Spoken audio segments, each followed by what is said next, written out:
Let me give you a little story here. It was about 3 years ago when I joined the team. The team size was half of what it is today, with less than 30 people. Our game was still in the early development stage, trying out new things and explore all the possibilities out there. It was a lot of fun. One day, my boss came along and, hey, we want to make this realistic in-game ecosystem. Would you like to take charge on that? And what do you mean by realistic ecosystem, in-game ecosystem? Well, we have this spectacular in-game view, but what we wanted was a lot more than just looking good. When we plant trees and other vegetations in our game, we don't really do it manually nor randomly. We have this very sophisticated algorithm to determine the location and the type of plants that we are going to place. The algorithm considers the type of soil, the temperature, the humidity, and other surrounding conditions. And we don't really want to place banana trees in a snowland or anything like that, right? It sounds all pretty cool, but looking back, I should have been more cautious when I was taking charge on this task. I think I was a bit too brave. And I think you can be brave when you don't understand, when you don't know anything about something. For example, if you don't understand what it takes to do card counting in blackjack, you could be like, oh, reinventing Las Vegas. That's great. I'm going to go play blackjack, make a lot of money, and then I'm going to buy a Lamborghini on the way back home. That kind of bravery. And I was kind of like that. It was my first time working in the game industry, and I was a much less experienced software engineer at the time. So I didn't really understand what it takes to make a production quality game service. So I was like, okay, it sounds like a cool thing to work on without really thinking about what kind of challenges and difficulties it entails. At the beginning, I only thought about the algorithm itself, not the entire service architecture. Taking charge on this task pushed me to contemplate far beyond the scope of the challenges of writing a single standalone program that runs fast and correctly. I had to think about the scalability and the reliability of the whole system. It wasn't easy for me, but I'm pretty sure it would have been much more difficult without the help of Amazon Web Services. Hello and welcome to Automating Mother Nature session. My name is Sumin, and today I'm going to talk about how Durango's in-game ecosystem works and how I built the infrastructure with Amazon Web Services to automatically maintain them. So before getting started, let me give you a brief self-introduction. I'm a software engineer at Nexon. And Nexon is a multinational game company headquartered in South Korea. We specialize in online games for PC and mobile. And we service over more than 100 game titles in over 190 countries. Some of the internationally famous titles include MapleStory, The Combat Arms, Sudden Attack, and more. Well, Nexon is an interesting company in a sense that it's like a federation of individual game studios. Each studio is responsible for one game title, and its size ranges from a few people to a few hundred people. And each studio is unique in some way. Each of us has a unique culture and unique environment. We even have a different lunchtime and office hours and things like that. So even though I'm working for a relatively large company, it kind of feels like I'm working for a startup. The only minor difference is that we have unlimited amount of cash to spend on AWS. So we have been, I'm sorry, what was it? What about on sour? Let me talk about it later. We have been working on this game called Durango for many years. It's scheduled to be released next year. I think it'd be better to show you a short video instead of me verbally explaining what the game is about. When I was a kid, I always dreamed of seeing dinosaurs. Even just a little one. Guess I should have dreamed bigger.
Welcome, pioneers,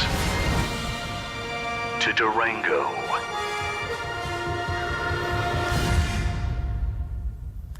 All right. So Durango is an open-world MMORPG in the world of dinosaurs. Since this is an AWS conference, not a game conference, I'll try to be focused on AWS topics as much as possible. And there are a few Durango-specific concepts and knowledge, but I will explain them as we go. So this was one of the most important goals in our mind. We wanted to make our in-game ecosystem as realistic as possible. So what do you mean by realistic? Well, just like the real world, the forest will be destroyed by people due to logging, cultivation, and building something, and other activities. But if you leave a certain area untouched for long enough, the Mother Nature will do its magic to slowly replenish the destroyed forest. If we fast forward the process, it'll look like this. So we initially have an empty land here, but it'll be replenished by small species like weeds, followed by shrubs and other mid-sized species, and then finally big trees. This all sounds great, but we had no idea on how to do this at the beginning. So one day, one of our game designers went to a local library to check out a bunch of books to study ecology. After a couple of weeks, he came up with a series of rules to plant trees and other vegetation. In fact, his field of study in his graduate school career was geology and paleontology, the study of fossils. So I don't think I could come up with these rules by just simply reading those books. It was his unique skill. Based on the rules he came up with, we developed a program called Ecosystem Simulator to determine what kind of plants we should put in a certain place. We're going to call the Ecosystem Simulator as an eco-simulator for brevity in this talk. So why don't we plant trees manually? Well, that's because of the sheer scale of the game world. We have over 10,000 islands, and there are over 2 billion potential spots where you can place something. And that's not all. The islands are being created as more players join our game. So it's not really an attainable goal to do this manually. Okay, now we understand why it is not a good idea to handcraft our game world. But why do we need a separate program for this? Why couldn't we just let the game server handle this? Well, the eco simulator performs a lot of matrix operations and other calculations, so much that it cannot be handled by a single computer. So we had to employ multiple compute nodes. On the top of that, we wanted to make the eco simulator scale independently from the rest of the game server. And this is how the simulator works with the game server. The game server generates the current garden state, and given the garden state, the simulator plants all the trees and other things to determine the next garden state. Then the game server applies the garden state back to the database. A garden state is just a document in the database describing which plant is on which tile. And a tile is a single cell described in the screenshot. A tile is a basic unit for object placement. And this is an overview of the architecture we have settled on. This may not be obvious at the first glance, but I will dive into each component and explain what kind of technical problems we faced and how we came up with plausible solutions. In our production environment, we're going to have multiple machines running the simulator in parallel. That means whenever we deploy our code to a new machine, we want it to work every single time.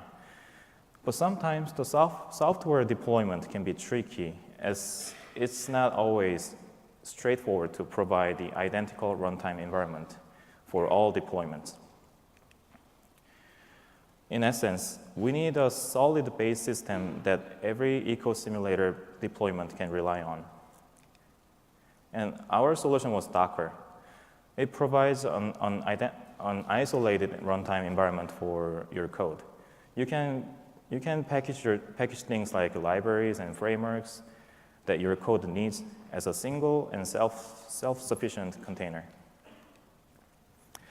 AWS provides a highly scalable, high-performance container management service called ECS. It does all the heavy lifting for you, so you don't have to concern yourself with container deployment and cluster configuration and other complicated stuff. Although it's a fully managed service, you still have to provision the underlying compute resources like EC2. Suppose we've got our ECS cluster ready, and we're going to pull a Docker image from the repository to run it on ECS. Now, ECR is a fully managed Docker container registry, like a Docker Hub. Well, there's actually a behind-the-scenes story that I like to share with you. I initially thought the ECR must be in the same region as the ECS, but that was not true. Anyway, that's what I thought, and our game servers are mostly in Tokyo region, whereas the ECS cluster was set up in Virginia.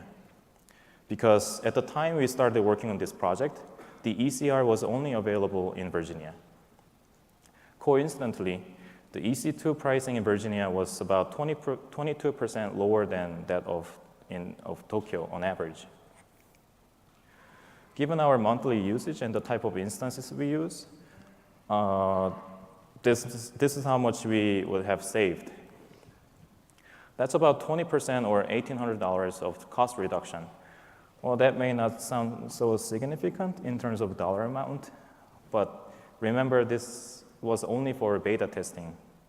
In a larger scale, that 20% saving would translate into a much more satisfactory result.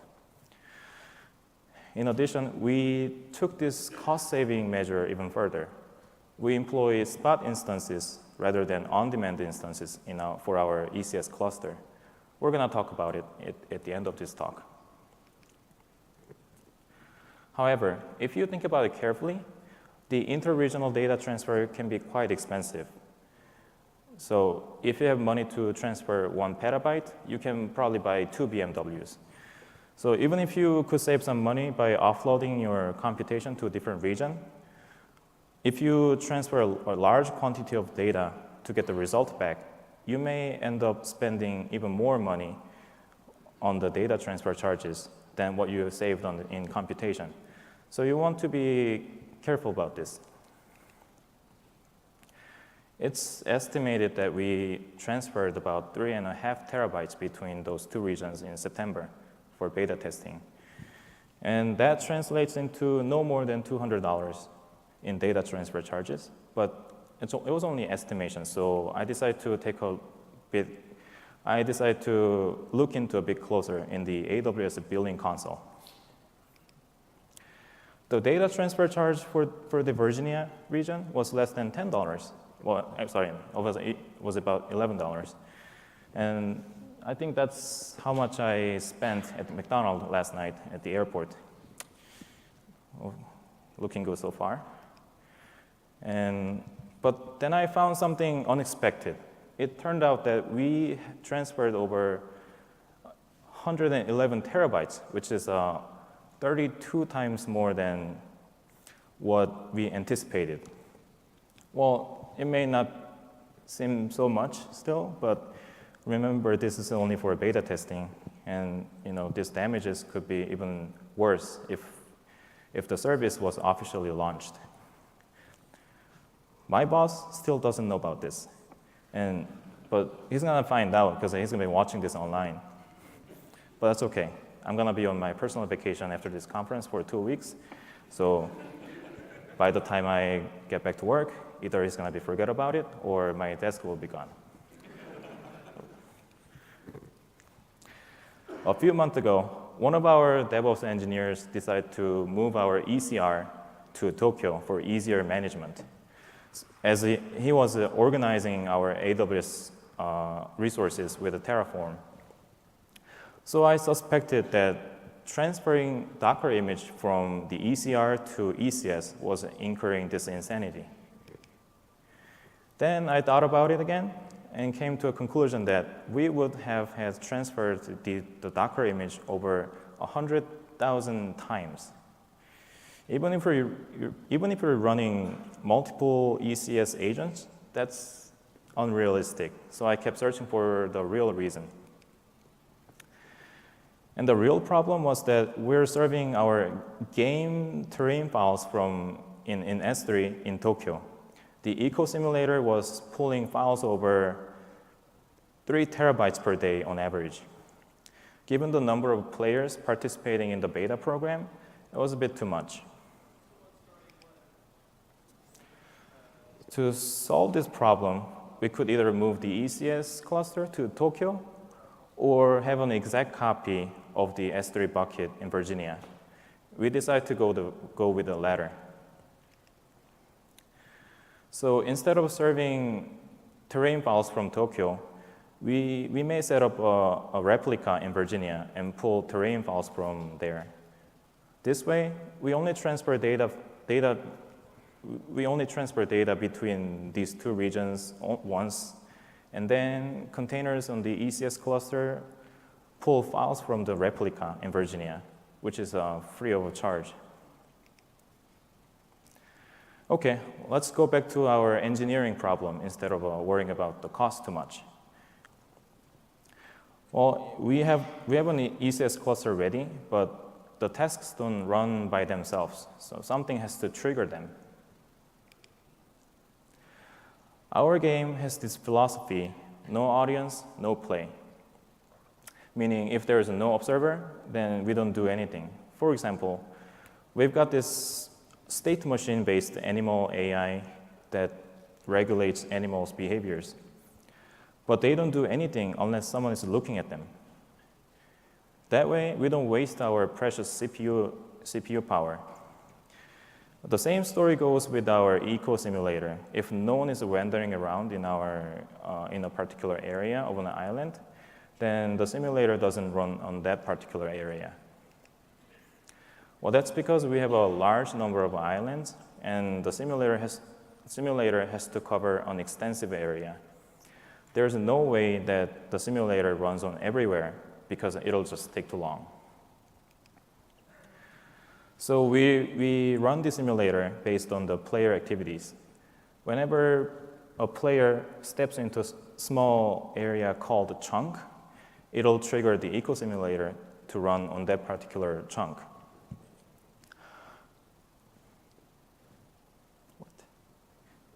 Well, but if we do that every time someone steps into a new chunk, it'll call the simulator too many times.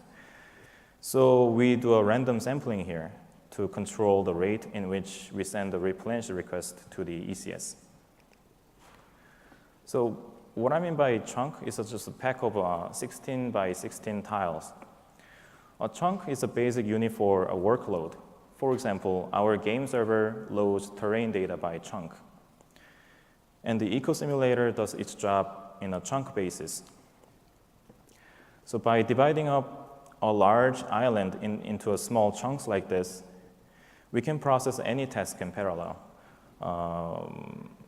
And most importantly, we can finish the task in a fixed amount of time as long as we provide enough computing power and the tasks don't depend on each other. Since we run the simulator on ECS, making a replenish request essentially means running an ECS task, which is pretty simple. In almost all popular languages, there's an AWS API bindings that you can use. Now the game server can invoke an ECS task, but we've got a potential problem here. Player activity is something we can hardly predict accurately. Sometimes a lot of players move around and destroy the forest, and other times not many players are around. So we have provisioned a certain number of ECS agents, which determines the compute capacity. And when we go over the limit, then we're going to have some, it won't be able to run any additional tasks, which means we're going to have some missing tasks. Then that translates into unreplenished empty spots in our game land. So this is what happens when we fail to replenish our lands. Players will complain about resource shortage.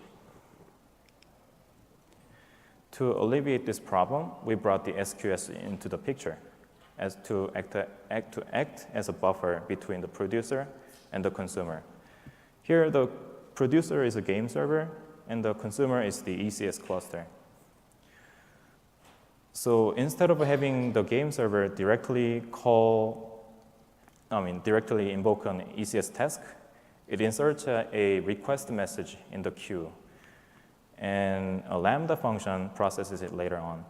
We need a lambda because SQS cannot invoke an ECS task by itself. So what is SQS and how does it help us? Well, SQS is a fully managed messaging queue service for reliable communication between distributed software components and microservices. It makes it simple to decouple application components, allowing us to build fault-tolerant and scalable systems. One thing I find interesting is that it supports optional server-side encryption. I mean, in our case, it's not our best interest to conceal where we plant trees, so we didn't put too much effort into this, but I would imagine it can be useful in finance and healthcare industries where you want to deal with confidential data. There are two types of queues in SQS, the standard queue and the FIFO queue. And delivering messages exactly once and in order are two major challenges in any distributed system. And SQS reflects these characteristics really well. You can choose one of these two types of queues depending on your needs. If you need to guarantee exactly once and in order delivery at the cost of limited throughput, then the FIFO queue is a good option for you. In our case, the exactly one semantics is a relatively less of concern, and the throughput was a lot more important. So we decided to go with a standard queue. To make a side note, those problems can be seen as a mathematical problem rather than a software engineering problem. So if your operations are communicative, then out-of-order messages in SQS won't affect the final outcome. Likewise, if your operations are idempotent, the duplicated messages won't cause any damage. The replenish operations are executed in a chunk basis. So in order So the order in which they are carried out doesn't really matter. And the replenish algorithm is designed in a way that the marginal difference after each iteration asymptotically approaches to 0. It sounds like a bad words, but this isn't exactly a pure idempotent function in a mathematical sense, but in practice, executing the replenish operations twice instead of once produces an acceptable outcome. It looks good enough. And in SQS, the message duplication is an exceptional case, not an average case. So we decided not to worry about it too much. So the standard queue was a more reasonable option for us.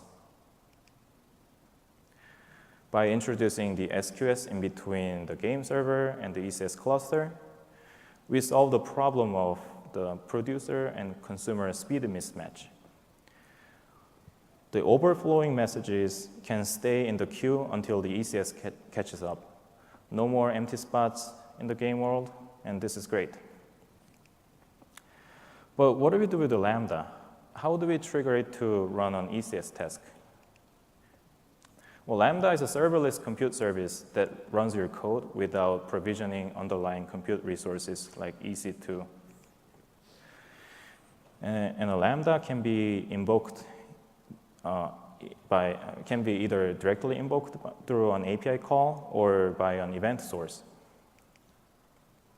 And here's a full list of Lambda event sources, but unfortunately, the SQS is not listed here, which means we cannot trigger a Lambda by simply sending a message to a queue. Then how do you trigger Lambda when a message is queued? Well, there are two potential solutions I could think of. Solution 1, have a CloudWatch cron task that runs every minute and have a Lambda that pulls messages from the SQS. This may not be the most elegant way, but it works. Solution 2, have a CloudWatch alarm on approximate number of messages visible property. So if there's any visible message in the queue, it'll publish an SNS topic that triggers a Lambda. The SNS, or Simple Notification Service, is a fully managed POPs-up messaging and notifications service. In our solution 2, the CloudWatch publishes a message to a certain channel where the Lambda is subscribed to. When we invoke an ECS task, we need to pass some metadata. The metadata is a collection of the game-specific information such as properties of natural objects, the point of interest, and terrain specifications, and things like that. We also need to pass the garden state describing where the plants are located. When we try to pass those to SQS, things don't really work out, because the maximum message size in SQS is 256 kilobytes. And sometimes the total size of the metadata and the garden state exceeds this limit. Our solution was to use S3 as a temporary storage. Replenish requests go into the queue, but all the parameters like the garden state and the metadata go into the S3 bucket. After this, we found another problem. We didn't have any mechanism to delete these unused old objects from S3. The storage is pretty cheap, but we cannot go on like this forever. Well, there's an easy solution for this, which is called S3 lifecycle management. It moves or deletes objects based on the rules you defined. Since we're using S3 as a temporary storage, we set up our bucket to delete any object that is older than a day. After setting up the object expiration policy, we have seen a definite improvement in our storage usage, dropping from 1.8 terabytes to 200 gigabytes. Well, saving that much space may not be significant in terms of dollars, but the important fact here is that we changed a linear growth into a flat line. Another optimization we could do with S3 is to move infrequently accessed objects, like terrain files or old log files, to a lower storage class, such as S3, infrequent access, or Glacier. Okay, well, it seems like we have taken care of all the issues to run the eco simulator on our ECS cluster. Now let's talk about how to get the result back from the simulator.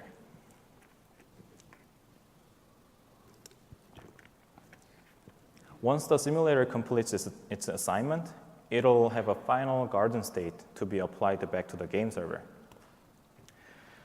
Well, we need some kind of callback mechanism to get the result back. Initially, we had an HTTP endpoint on the game server. So the simulator can upload the result by making an HTTP post request. But one of the hurdles was that our game servers and the ECS cluster were in different regions, thus belonging to different VPCs. So we had to set up a virtual private network to let them communicate, because we didn't want to publicly expose an HTTP endpoint on the game server. As far as the functionality is concerned, it works fine, but it imposed a great challenge for us.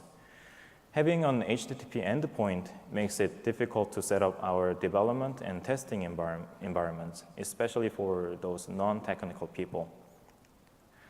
Well, our game server runs on Linux, whereas most of our team members use Windows.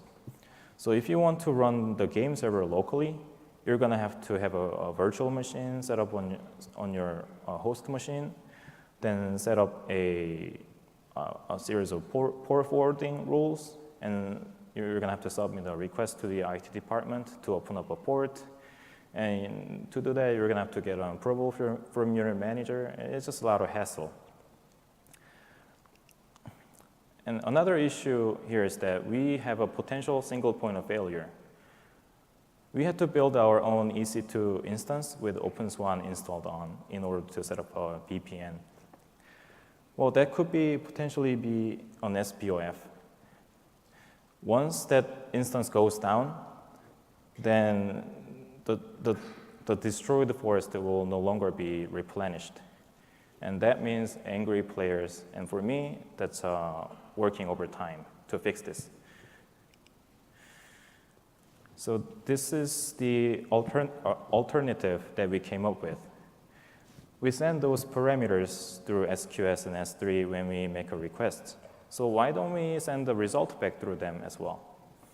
So instead of having the eco simulator directly call an HTTP endpoint on the game server, we made the game server periodically pull messages from SQS that contain the metadata and the key to the garden state stored in S3.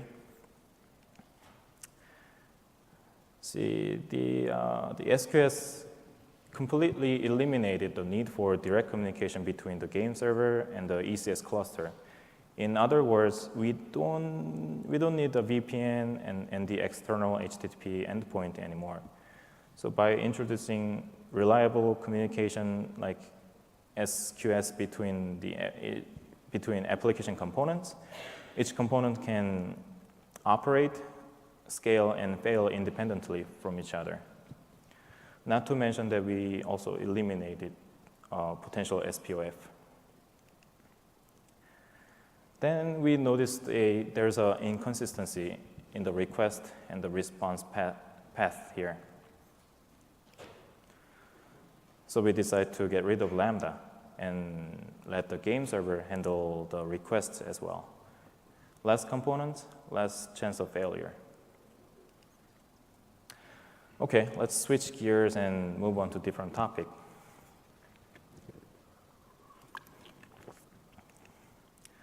Imagine how the world was like when Amazon was just a forest. There's no AWS, no concept of cloud computing. You would probably have to rent servers from a hosting provider or have your own on-premise servers. Either way, you're going to have some idea on how much resource you need. It's not impossible, but it's not easy to scale in and out according to your needs. Then the AWS came along, and the EC2 made it so much easier to cope with your constantly changing demands for computing resources. It's a matter of clicking a few buttons or calling an API to turn on and off instances. However, even with this tremendous convenience, you still have to know how much resource you need. Wouldn't it be great if some magic happens and EC2 instances are launched when you need more? That's where the auto-scaling comes into play. Auto-scaling lets you build systems that respond to changes in demand. It launches or terminates AWS resources based on the rules you define. In our case, we set up some rules so that it launches more EC2 instances when the overall CPU utilization exceeds 80% for 60 seconds. And it terminates some instances when the CPU utilization falls below 50% for 5 minutes. Well, we didn't really come up with any mathematical model to determine those parameters. We just heuristically came up with these values. That's something we're hoping to improve later on. As a result, we were able to maximize the utility of our EC2 agents. So if the CPU usage is always almost full, that means you don't have much room to deal with the spikes in demands. And the CPU usage is too low, that means you're wasting your money. So we really want to stay in this sweet spot, so to speak. Note that the number of EC2 agents it keeps changing as depicted in the green line. This not only provides a better user experience, but it also saves us cost. So we decided to take the cost reduction even further. Remember I mentioned about spot instances earlier? Well, one thing I find amusing is that at the beginning of this talk, I said we have a lot of money to spend on AWS, but I always end up talking about how to save money, no matter what I do here. Well, just to give you an excuse, I was a grad student until about 4 years ago, and I have many years of working in an early stage startup. So saving cost is crucial for survival, and that's built into my DNA. Anyway, the spot instances are spare EC2 instances that you can bid on. You can set the maximum bid on a particular instance type. It's a great way to save cost for tasks that are time flexible and tolerant to interruptions. If your task suddenly gets terminated due to spot instance price change, your software architecture should be able to handle that by retrying the task when the instance comes back online. It may not be suitable for all systems, however, and I wouldn't use it for mission-critical systems. In fact, we use a combination of on-demand and spot instances for our ECS cluster, because bidding high enough cannot guarantee that instances are never terminated. And we would like to have some steady base underline for under all circumstances. This is how much we saved by employing spot instances when compared to on-demand instances. That's about 78% of saving. Again, in a larger scale, we would have seen much more satisfactory result in terms of the dollar amount. And reserved instances are another good way to save cost. By locking yourself into either 1 year or 3 year contract, you get a discounted rate up to 60% compared to on-demand instances. And remember I mentioned about we want to have a baseline ECS agents. That's where we could use some reserved instances because we know we're gonna have a certain number of machines running for a very long time. I think I tried to push too much information to you guys in such a short time. And so let's briefly go over what I have talked about so far.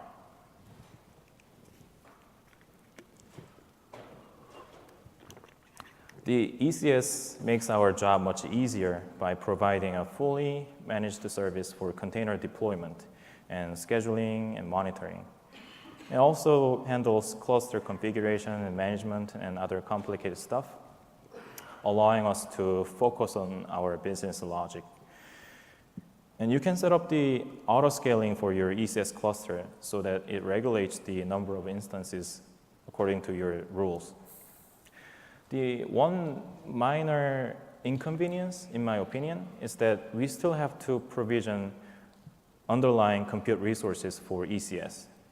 One thing I was really hoping for was a system where I can go and launch Docker containers without worrying about underlying compute resources and get billed by CPU and memory usage, just like LAMBDA.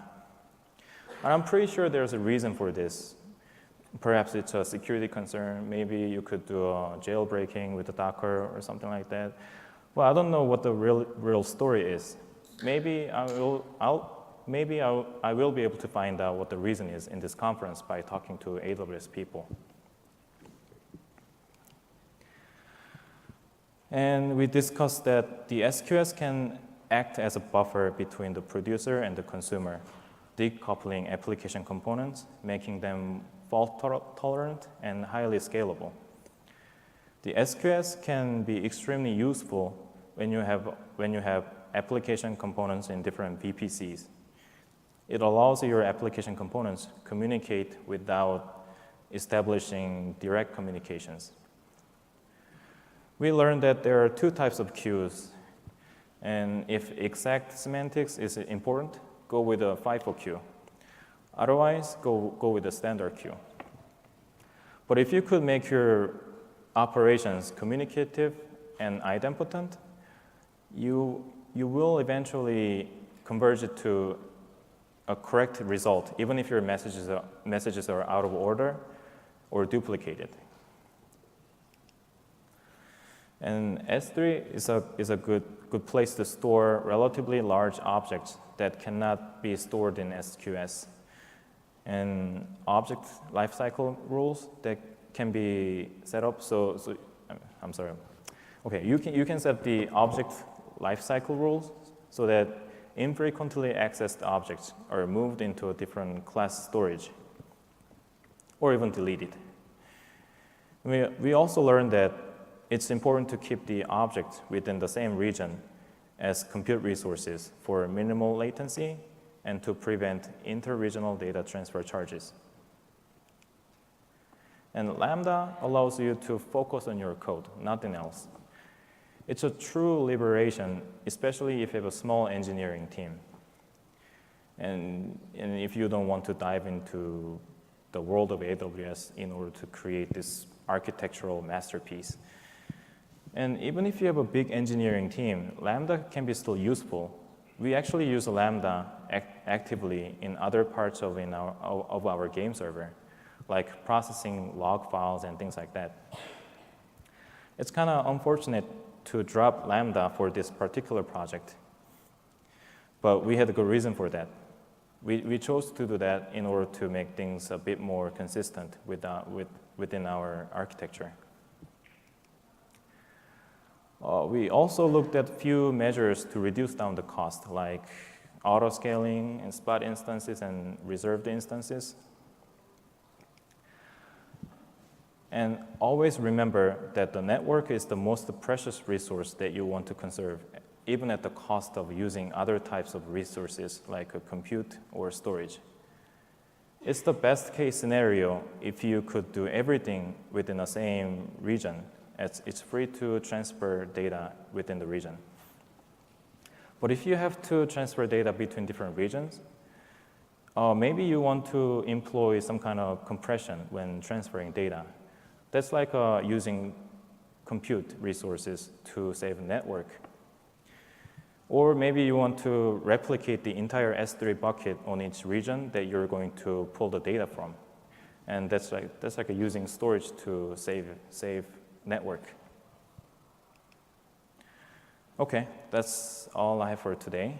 And thanks for joining this session. And I hope to see you all next year and enjoy the rest of the conference. Thank you very much.